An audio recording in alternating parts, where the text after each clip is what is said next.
Remember to like, share, and subscribe. And today we're going to be talking about the season finale of Encore, which, if you're familiar with Kayla and Cameron from Dancing Down, they have their own show on this TV app called Brandon TV, where they lives now as grown-ups with their parents and have building their own families. Kayla, as you know, she's married with two kids now.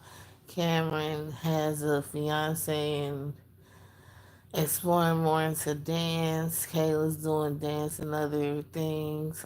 Tina, as you know, she has her kids. I didn't know she had a total of six kids that's in their 20s, and then she has the youngest, Tootie.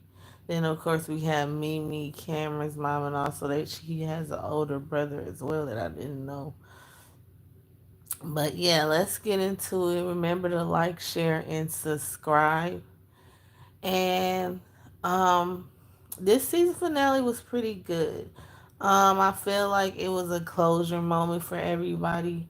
I am happy that Mimi and Cameron made some type of effort towards a positive um, healing towards everything that they had issues with between each other as mother and daughter. I'm glad Kayla and Tina are also continuing to work on their relationship.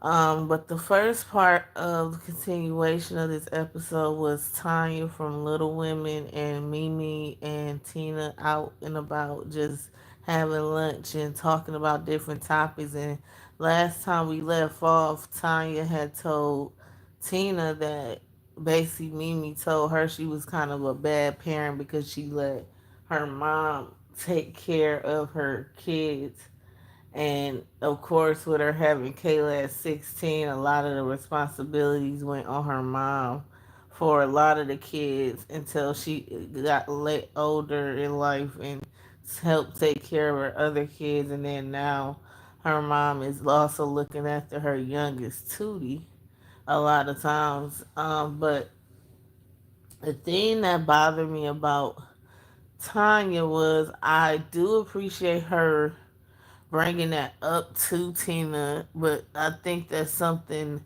Mimi should have never said about Tina, because you don't know the detail or the full situation of how things, why things are the way they are.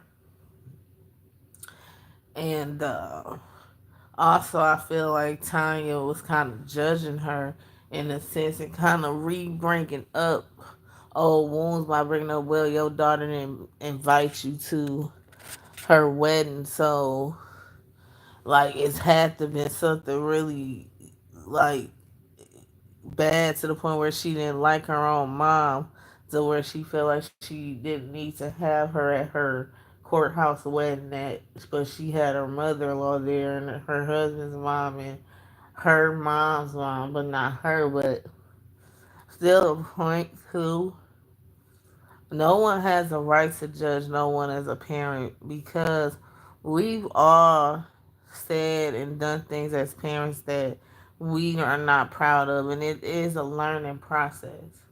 I mean, as a parent myself, um, me and my husband, of course, we do our best by our daughter and continue to try to keep her spiritually strong, keep her grounded and understanding to love herself, and you know, we do the best we can, and no one can see what you're not doing. No one knows your situation. So I just feel like when people don't have all the facts, it's not right to just judge off of someone's comment, even though that may have been Mimi's opinion. That wasn't right for her to just run with it. And really, to be honest, Tina really, even though she did explain and break things down, I necessarily feel like you shouldn't have to explain yourself to people a lot of times. I do feel like sometimes you can simply just say, you know what, if you have an opinion on me, that's on you. Because at the end of the day, it's all about what God feels about you, not about what people think. Because people going to say negative things about you, and there's nothing you can do about that. but continue to do your best to be the best person you know how to be, and let them think what they gonna think, because you can do things from A to Z to try to make people think different of you, and you will never win that battle. No one has won that battle trying to be a people pleaser.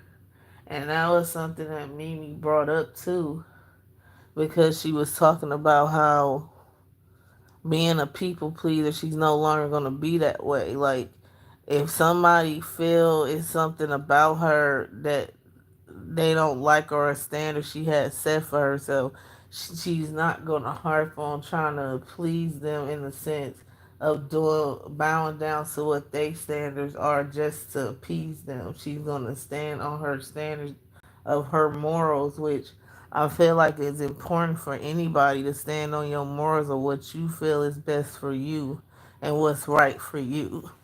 You shouldn't try to people please nobody. And also, Mimi mentioned how she's not gonna allow it to affect her. What how even though she put out genuine kindness towards people, she's not gonna no longer let it affect her when she don't get it back. And that's definitely a hard thing I think many of us deal with, because I that's something even me personally I have dealt with, where I put out the kindness and generosity towards others, but I don't always get it that same action or treatment back. But I did have to even realize myself that at the end of the day, God is sees what you're doing. Jehovah sees what you're doing, and he's gonna make sure that you be surrounded around the right people that's gonna encourage that and upbuild you. So you don't have to worry about those people that may treat you mean. It's always the saying, you treat people how you want to be treated. So that even goes for people that may not be the nicest to you. You still show your kindness, because at the end of the day, if you allow people to make you change or become mean because they're like that, then all that does is create another mean human individual. You basically let that person alter your whole attitude, and that's something you never want to give a person power to do, even though sometimes it's hard. And again, we have feelings, so we get hurt. We don't want those feelings to turn into resentment for anything. We want to go through the process of healing, but also don't allow it to change us for the worse either. And I just thought that was a really good point that Mimi brought out. And then Tina brought out how her fear of things, of not wanting to try things because she's scared of failure. That's another, I think, big point that many of us deal with. Sometimes we don't want to take the risk of things because we're scared of the outcome. But the worst thing that can happen is a person saying no, or it just doesn't work out. But that doesn't mean we stop trying or stop putting effort in. And also, Kayla, she mentioned how her main thing she wanted to do better in is procrastinating and actually doing what she puts her mind to. Because sometimes she'll say she gonna do something, but then she never get to it, or in her mind is like, it just sometimes can pass you by and you don't think about it. And also, I did like the fact that Kayla brought up with being a mom and a wife. It's a balance you have to kind of find when it comes to missing your family, because I still, after almost 10 years, when I'm away from my husband and my daughter, it's still like you still get a little bit of guilt, even though you know it's not like you're gonna be going away from forever. You're coming back home in a few hours or whatever the case may be. You just really love your family, and you don't like to be away from them, but at the same time, you have to also take time for yourself. And there's nothing wrong with that. You just have to make sure you have a really good balance. So overall, it was definitely a good closure episode. I do look forward to seeing what happened after at the reunion. I look forward to seeing hopefully more positive growth, between mother and daughter, because it's definitely important as a mother and daughter for them to have some type of respect, mutual relationship with each other. And I just hope the best for all of them. And I thank you guys for listening. I hope everyone's staying safe out there. And I will see you guys next live. And I hope you guys continue to have a great day and peace.